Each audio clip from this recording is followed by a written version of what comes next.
আমিও পক্ষপাতিত্ব করে বলছি, কিন্তু আমার পক্ষটি হলো সত্যের পক্ষ। তো অবশ্যই যদি সত্যের পক্ষ হয়ে থাকে তাহলে সেটিকে আপনার অস্বীকার করার উপায় নেই এবং আপনি সেটি মেনে নেবেন। এই 17 বছরের আন্দোলন সংগ্রাম চলাকালীন সময়ে মুন্সিগঞ্জ জেলার যারা নেতা ছিলেন, একমাত্র মহিউদ্দিন ভাইয়ের নেতৃত্ব ছাড়া একটি কর্মসূচি কোনো নেতা নিজ উদ্যোগে বাস্তবায়ন করে দেখাতে পেরেছিল কি? কেউ একদিনের জন্য মাঠে নেমে কোনো আন্দোলন করতে পেরেছিল কি? আপনি সত্য জানেন যে এই আসনে, এই মুন্সিগঞ্জ 3 আসনে আপনি যদি পুরোপুরি মাঠ পর্যায়ে খবর নেন তাহলে একটি নামে সকল জায়গা থেকে আপনি পাবেন, সেটি হলো জননেতা মহিউদ্দিন ভাইয়ের নাম।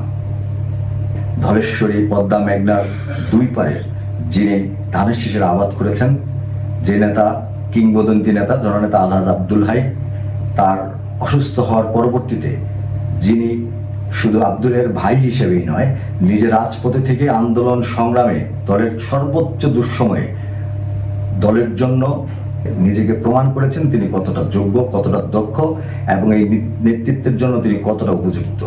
সেই প্রমাণ দিয়েই কিন্তু তিনি 3 আসনের এই মনোনয়নের দাবি করেছেন।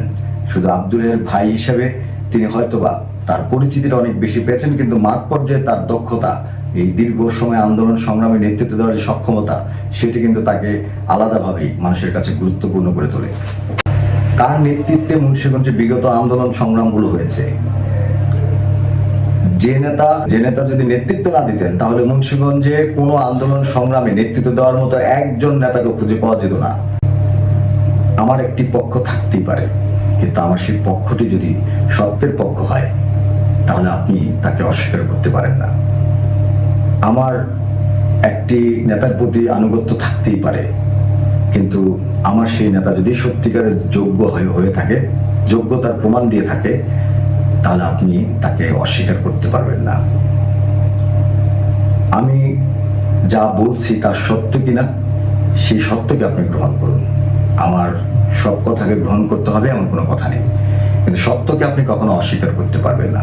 অঞ্চলের জনগণ যে আকাঙ্ক্ষা রাখে, এই অঞ্চলের জনগণ যে প্রত্যাশা করে, সেই প্রত্যাশা পূরণে বিএনপি নেতৃত্ব নির্বাচনে গুরুত্ব দিবে বলে বিশ্বাস করি।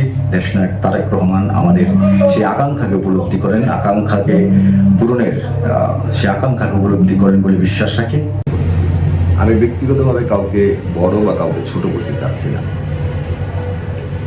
আমি যে বিষয়টি বলতে চাচ্ছি সেটি যদি আপনার বোঝার মতো জ্ঞান হয়ে থাকে তাহলে অবশ্যই আপনি বুঝবেন। বাস্তবসম্মত হয়, আমার পক্ষ যদি জনগণের আশা আকাঙ্ক্ষার পক্ষে হয় তাহলে অবশ্যই আপনাকে সেই পক্ষ মেনে নিতে হবে।